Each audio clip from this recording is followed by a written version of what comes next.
हो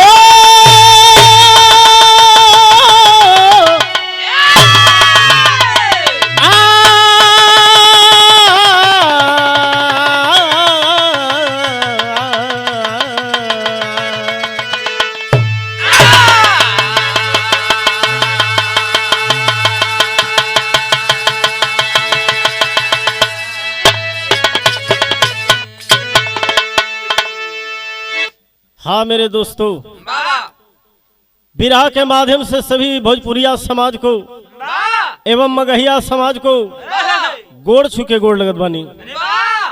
मैं ब्रिजनंदन लाल यादव पूरे पार्टी की ओर से आप तमाम जितने भी श्रोतागण हैं सभी को वंदन अभिनंदन करता हूं। ए भैया, राजनीति में क्या हो गया है, एक दूसरे के चलते सत्ता में अपना हाथ सेक रहे हैं। 4 लाइन भूमिका में कहना है मास्टर, कैसे?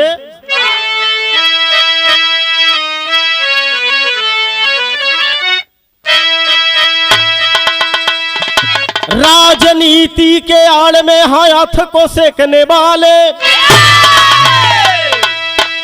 तोड़ मड़ोड़ कर परिवार को तोड़ने वाले, गरीबों के बस्ती गरीबों की झोपड़ी, अरे गरीबों के किस्मत में आग लगाने वाले, मानव का मन होता अब शर्मसार हो गया है, अरे आपस में लड़वा करके खुशी मनाने वाले, अरे कैसी ये चालबाज बिहार में क्या हो रहा है, बढ़ के आंखों से अरे धूल झोंकने वाले।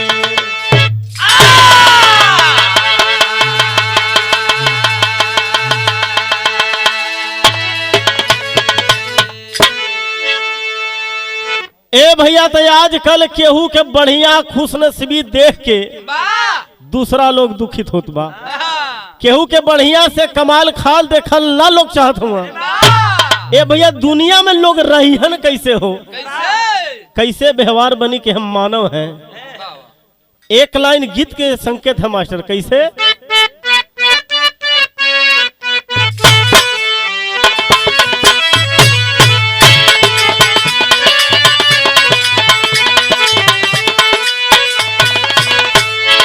वही गीत के भाव हो, अरे तूने गजब रचा भगवान,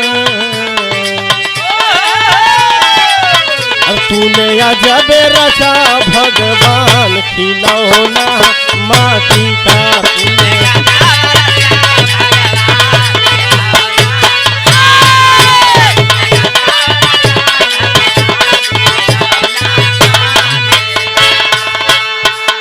माटी का हो माटी का,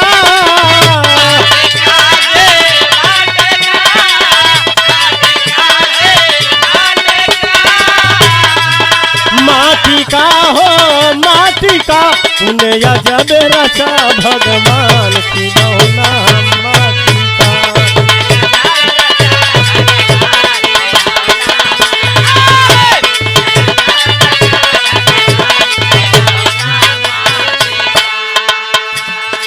लेकिन यहाँ पर गुरु को दर्जा दिया गया है। माता पिता के बाद प्रथम स्थान गुरु का होता है।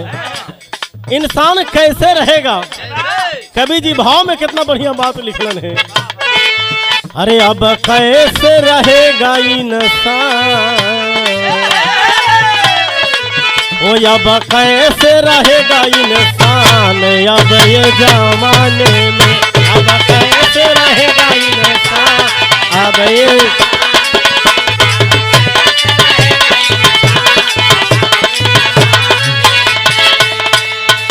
जवाने में जी जवाने में,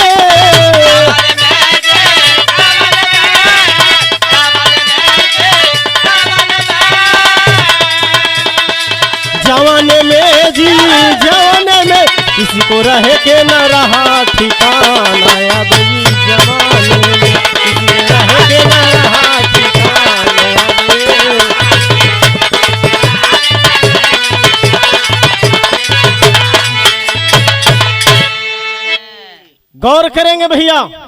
केहू के रहे के ठेकान ना हो, लेकिन बंगला में गाड़ी जरूर हो के चाहिए। ए भैया तो दूसरे के देख के जले के ना चाहिए। ये जो दिमाग होता है कंप्यूटर से भी ज्यादा चलता है। कोई कोई गोल्ड गिफ्ट होते हैं जो कैच ज्यादा करते हैं, और कोई पढ़ लिख करके भी आज भैंस चरा रहा है। तो एक गरीब परिवार की वो कहानी जो उठा करके आप सबके बीच में बिरहा के माध्यम से भेज रहा हूँ। नजम के लाइन हम मास्टर कैसे?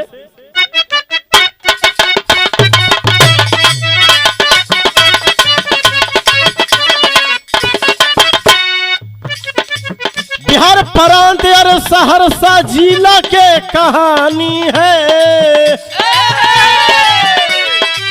बिहार प्रांत सहरसा जिला की कहानी है। घटना सुनते आंखों से बहता पानी है।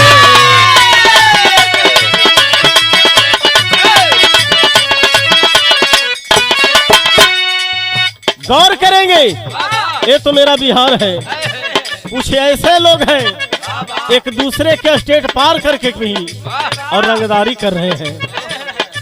उत्तर प्रदेश से चलकर बिहार में डेरा जमाए हैं। उत्तर प्रदेश से चलकर बिहार में डेरा जमाए हैं। बच्चों के खींच कर अपने ओर लाए हैं।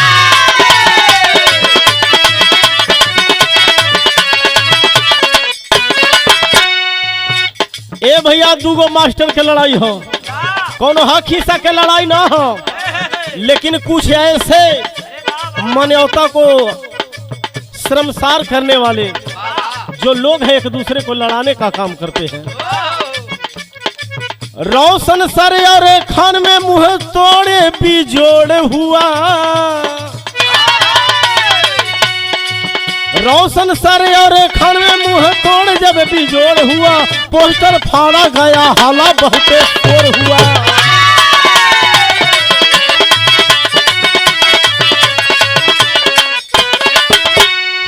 धीरे धीरे बात बढ़ी, आपस में टकराए हैं। धीरे धीरे बात बढ़ी, आपस में टकराए हैं। हम ना कमजोर है, सब औकात को दिखाए हैं।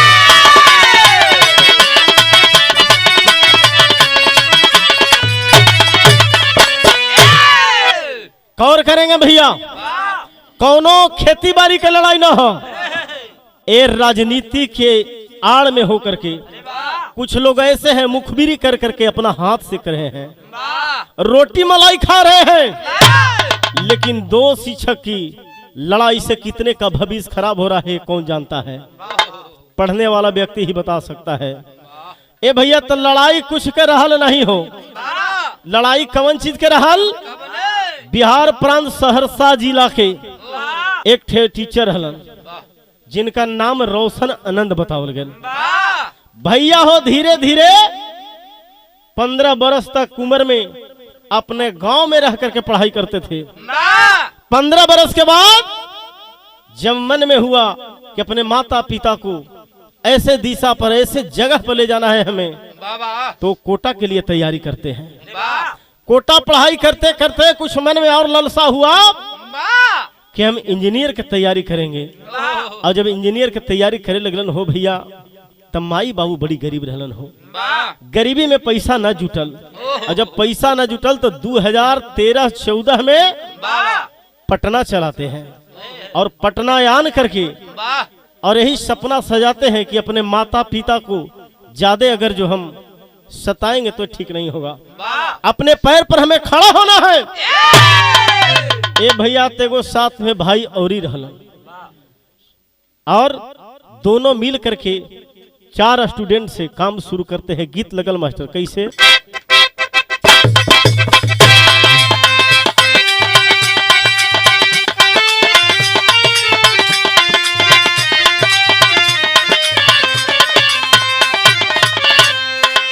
ए भैया गौर करेंगे, ग्राम धर्म सेना में 15 बरस की उम्र में पढ़ाई की, इसके बाद कोटा जाते हैं पढ़ने के लिए।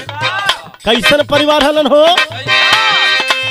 रहल रोशन आनंद के अरे सहरसा जिला घर गरीब रहले परिवार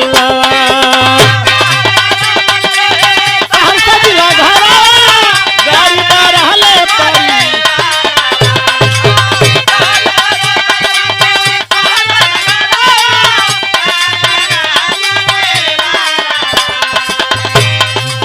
रहल रोशन आनंद के सहरसा जिला घरवा गरीब रहले परिवार हो माई बाबू के रहले घरवा माई बाबू के रहले घरवा बहुत छोटा रहले परिवार बाबू के रहले घरवा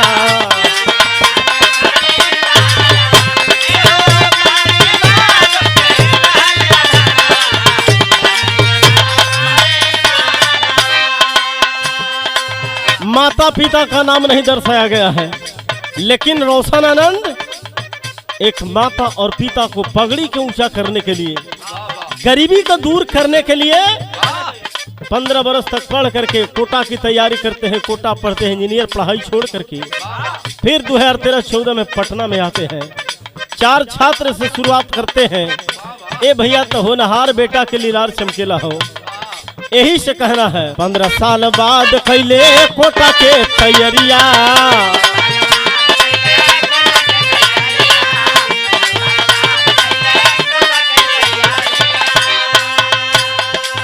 पढ़ लिख के अच्छा खासा लिहबे नौकरिया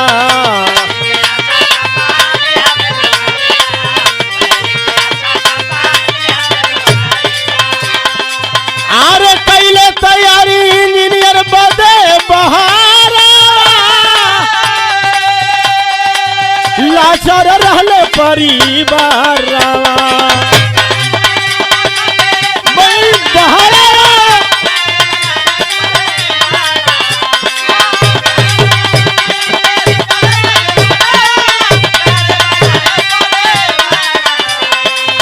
कैले तैयारी इंजीनियर बदे बहारा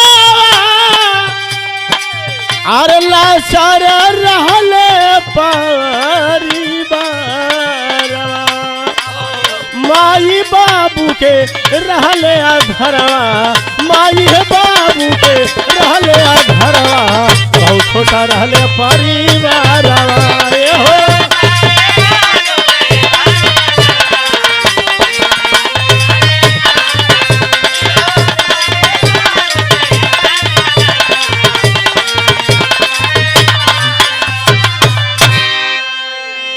गौर करेंगे पंचों, आखिर माता पिता को सपना को साकार करने के लिए, अपना भविष्य बनाने के लिए पटना में एक छोट सा कोचिंग खोलते हैं और धीरे धीरे पिकअप बढ़ता गया। धीरे धीरे क्षेत्र में प्रचार होता गया। डीएम एसपी और कलेक्टर जो भी बना था, बच्चे बढ़ रहे हैं। लेकिन तब तक उत्तर प्रदेश के धरती से एक खान सर नाम के एक व्यक्ति आते हैं जो बगल में अपना भी कोचिंग खोल देते हैं। और दोनों में 2018 में एक बार लड़ाई होती है, कुछ झगड़ा होती है, कुछ बातें होती है, बहुत हंस करके विवाद बढ़ गया। धीरे धीरे समय कब आयल? 2026 आयल हो। कित बदल गल मास्टर कैसे?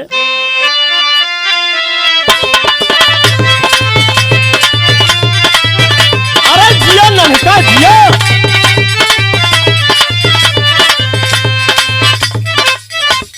ए भैया गीत से बढ़िया भाव हो। आखिर दोनों में झगड़ा होता, कौन चीज के नहीं, हमें आगे हैं तो हमें आगे हैं। लेकिन आनंद सर पढ़ा रहे, अपने बच्चों को सिखा रहे हैं। लगले ज्ञान के पाठ पढ़ावे,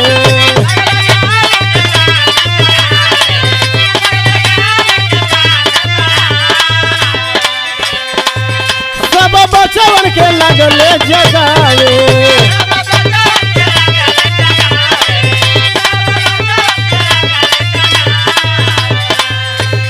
चार छात्र शुरू अब कैले अब काम, चार छात्र शुरू अब कैले अब काम। तो ये बाबू दुनिया में खिल गईल बहुत बड़ा नाम। ये बाबू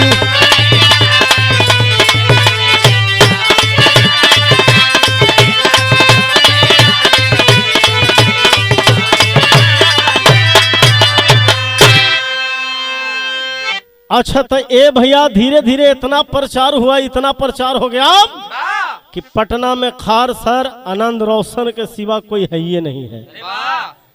धीरे धीरे बाबूजी शोर हुआ और 2018 में एक दिन आपस में बात में झगड़ा हुई थी रोशन आनंद सर के द्वारा और खान सर के जितने भी स्टूडेंट हैं उन लोग के द्वारा। ए भैया तो कुछ लोग ऐसा अस्तित्व के लोग गिरल हुआ कि आपस में लड़ा करके खुशी जाहिर करते हैं। वैसे ही का कैलन कि दोनों आपस में स्टूडेंट लड़लन और लड़ला के कारण का भैल 3 जून को 2 जून को रात के बोर्ड कवाड़ा गया और 3 जून को गिरफ्तारी होती है किसकी? रोशन आनंद सर को। और पैसे के बल पर, सत्ता के बल पर खान सर की गिरफ्तारी नहीं होती है। बेल के लिए जब जाते हैं कोर्ट में तो उस दिन खान सर अपने वकीलों को नहीं भेजते हैं, इसके कारण से बेल नहीं होता है। ए भैया तो धीरे धीरे और बात बढ़ल चल गए हो। बीतल कै जून?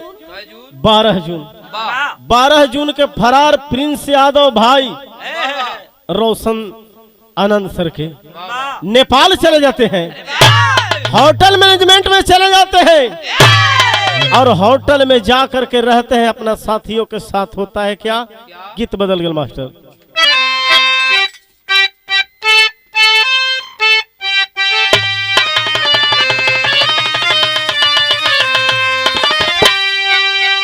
आए है गीत से बढ़िया भाव हो। रात के बेला हो भाई एक गिरफ्तार होकर के जेल में है और अपने भाग करके फरारी के हालत में नेपाल होटल में है। लेकिन होता है क्या? अरे एक दिन बढ़ी गईल बात कुछ बजाए के, तो एक दिन बढ़ी गईल बात कुछ बजाए के, लौके ना उपाय के ना।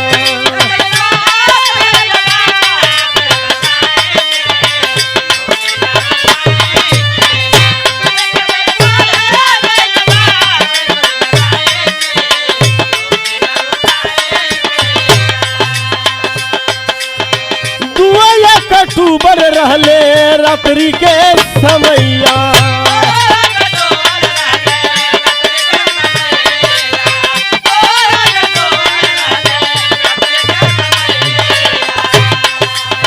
बन के काल अइले वही दिन मुदैया,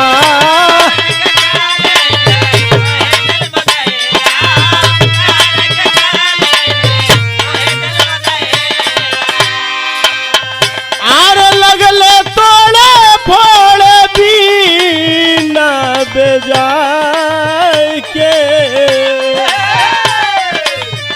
लगले तोड़े फोड़ दीना पे जाए के, लौके ना उपाय के ना।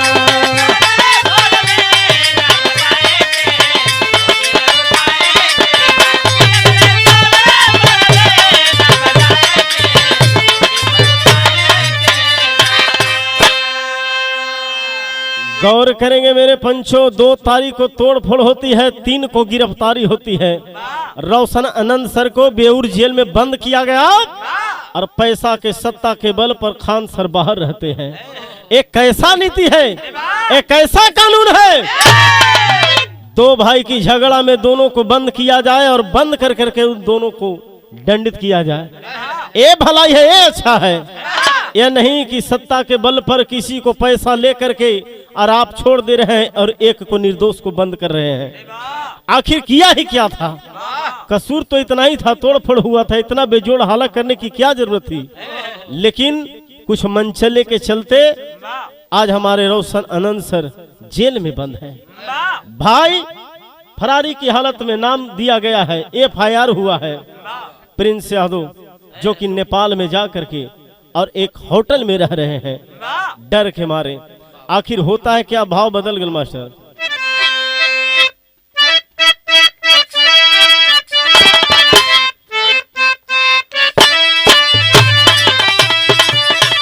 गीत से बढ़िया भाव हो।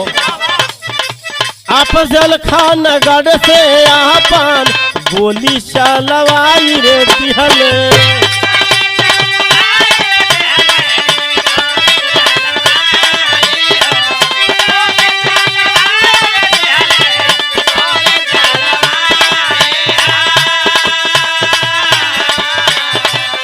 उल्टा के समेरा सहनाया नाना के फसाई रे दिहले। अफजल खान आया भैया गोली चलवाई रे दिहले।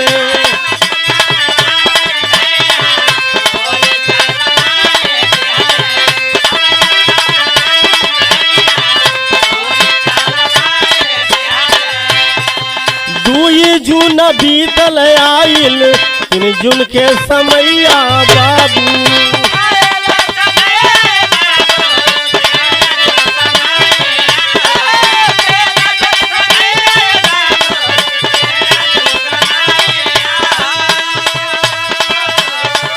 रोशन आनंद गिरफ्तारा भइले एक रिहाइया हो।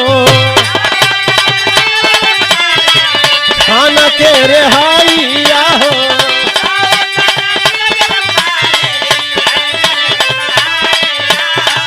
उल्टा के समेरा सहनाया नंदा के फसाई रे दिहले। उल्टा के समेरा सहनाया नंदा के फसाई रे दिहले। अफजल खान अपना गढ़ से गोली चलवाई रे दिहले।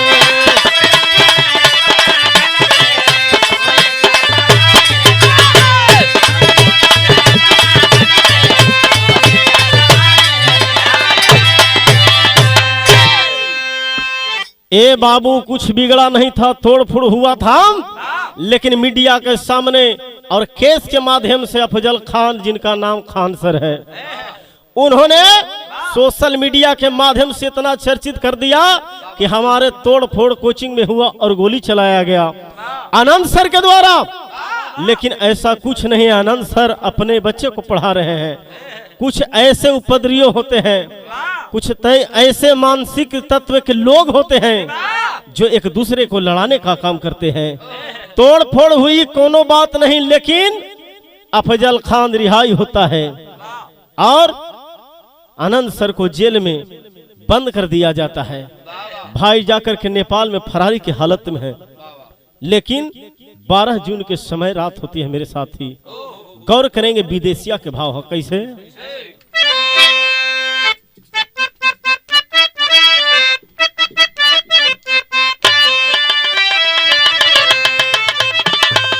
अरे आज लाया 12 जूना हे बाबू रात के समैया हो।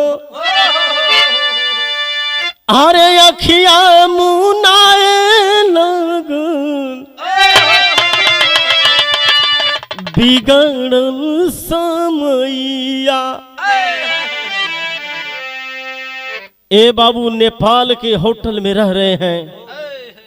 कुछ पता चलता है कि साजिश के तहत उनको आंखों पर जो चोट लगा था उसे पता चलता है कि उन्हें बेरहमी से पिटाई किया गया था और कुछ दवाई के माध्यम से कुछ गलत दे करके जान से मारने के लिए साजिश ही रचा गया था। अरे बड़ा भाई ना रोशन बाटे, अरे कैसे हुई बतिया हो। अरे सूझे ना उपाय कौनो, हे बाबू घेरल से मवतिया। प्रिंस रो रहा है, आंख मुना रहा है। एक क्या हो गया। एक भाई बड़े भैया रोशन आनंद बेऊर जेल में बंद हैं। माँ के पास फोन नहीं है। हम कैसे किससे बात करें। अगर जो बात भी करते हैं प्रशासन हमें टांग लेगी। कैसे कहूं किसे कहूं, तू खा नहीं जा रहा है, आंख मुना रहा है, हालत बिगड़ना शुरू हो गया है बाबू। चारों ओर अंधेरा छायल, अरे लौकन उपैया हो। हे बाबू सोचत सोचत बाबू, अरे भइल बोमतिया। 13 जून को पता चलता है रोशन आनंद सर का कि आपका छोटा भाई प्रिंस इस दुनिया में नहीं है। ए बाबू, धैर्य का बांध टूट गया हो। माई बाबू के पता चलल, गरीब के मसीहा हमारे रोशन आनंद सर थे। लोग जेवार के बताते हैं कि गरीबों से गरीबों के तत्वर्ग के लोगों को पढ़ाया करते थे, बच्चे को पढ़ाया करते थे। लेकिन बाबू थोड़ी सी गलती के कारण, कुछ मनचले के कारण आज हमारे एक भाई का मौत हो जाता है। कौन कैसे बर्दाश्त करेगा? अगर जो गिरफ्तारी हुई थी दोनों को होती तो शायद मेरा प्रिंस भाई बच सकता था। ए राजनीति की आड़ में हाथ सेकने वाले, सत्ता के दुरुपयोग करने वाले, ए मर्दानगी नहीं है। पहपट में करना पड़ा मास्टर। कैसे?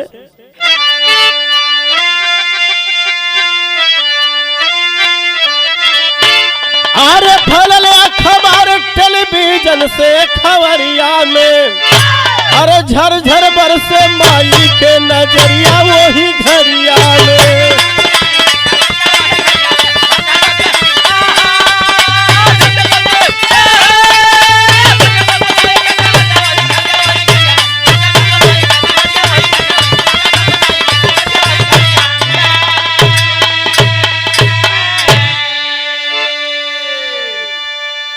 तेरह जून के रोशन आनंद के पताया बचल हो, भाई से भाई छूटल परी वार पूरा गलल हो। अरे सुन ले स्टूडेंट, जब पूरा खबरिया वही घरिया में, अरे मातम छायल सब जगह सहरिया वही घरिया में।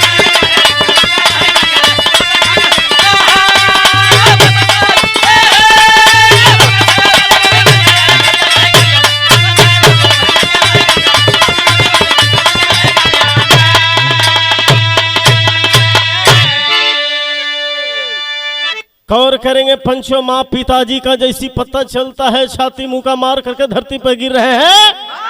आनंद सर की जितने भी कोचिंग के छात्र छात्राएं थे रोड पर आ जाते हैं, सड़क पर आ जाते हैं, घनघोर विरोध होती है।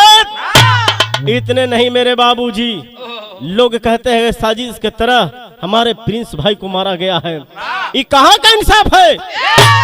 दो शिक्षक लड़ रहे थे, भविष्य को बना रहे थे, इसे सुलझाना जाना चाहिए। लेकिन ये राजनीतिक में ऐसे कैसे लेकर के चले गए? अल्लाह में प्रमाण मिला मास्टर। कैसे?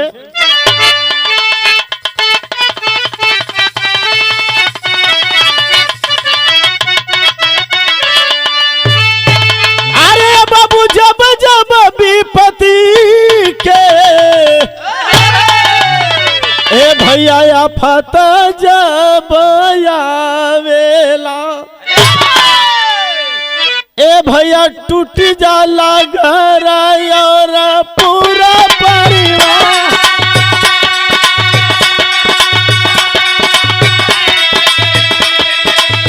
दुख के घरिया भगवान नहीं आवेगा,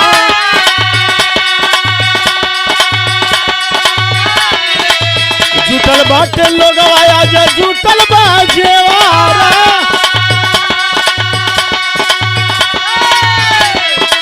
अरे भाई भाई के बीच याद आवेला, दूसर जब दुवरिया पर चमकावे तलवारा। अरे भाई के फूटल का बाबू वह दिन सतावेला, यह दिन बिटिया के घर लगे दुआरा।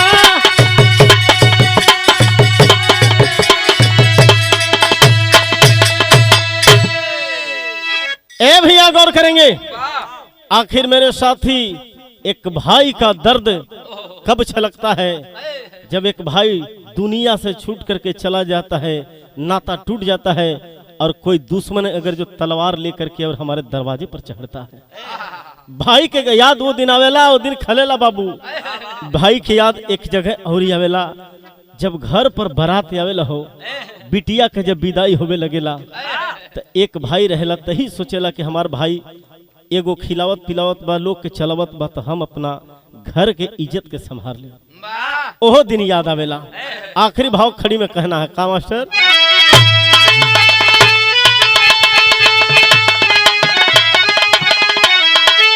अरे आज के गईला नेताजी मारल बेटा के कब हक के दिलैबा नेताजी।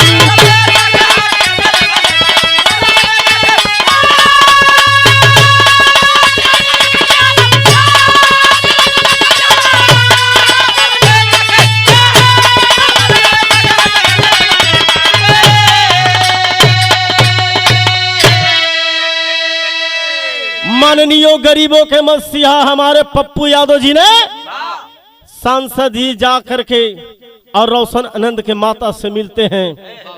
रोशन आनंद की मां कहती है कि आप ये बताइए कि आज जो जा रहे हैं भाषण कर करके कल आइएगा कि नहीं आइएगा। लेकिन गरीबों के मसीहा पप्पू यादव जी ने जो कर दिया है, कहीं दुनिया में वैसा नेता पैदा होने वाला नहीं है। लेकिन मां को सांत्वना देते हैं कि दूध के दूध पानी के पानी होगा, जो जैसा करेगा वैसा परिणाम मिलेगा। अरे सत्य के बेटा आज अरे भाईल बस शिकार हो, अरे एक दिन बेटा बिना सुन बदुआर हो।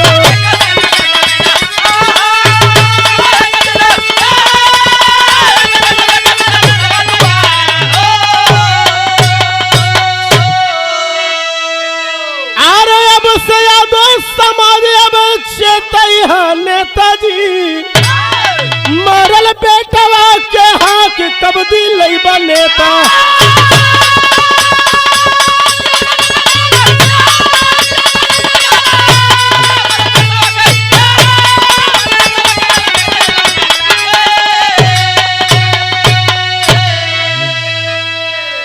मैं भाई शिक्षक महोदय, आप रोशन आनंद जी के भाई छोट भाई प्रिंस यादव जी का श्रद्धा सुमन अर्पित करते हुए नमो आंखों से मैं विदाई के रूप में, श्रद्धांजलि के रूप में थोड़ी सी कहानी लेकर के विधा के माध्यम से आप सबके बीच में भेज रहा हूँ। सुनिएगा, लाइक कीजिएगा, सब्सक्राइब कीजिएगा। हमें जो गलती होगा आप लोग कमेंट करके बताइएगा। इसीलिए कहते हैं कि राजनीति के करना किसी के परिवार का घर उजड़ा है और कोई राजनीति करता है कैसा लगता है, कोई हंसता है कोई रोता है। पर हमारे बिहार के नेताजी क्या हो गया है, आखिरी भाव में कहना है। गुरु बिहारी गुरपतु गुरु छैवर की बलिहा,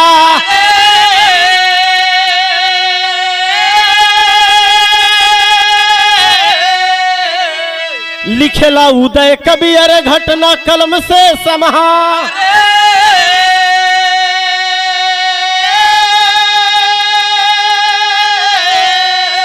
ए बाबू घटनवा यादकारी हो गई तो यादव ब्रिज नंदन के अखिया मुसलाधारी घट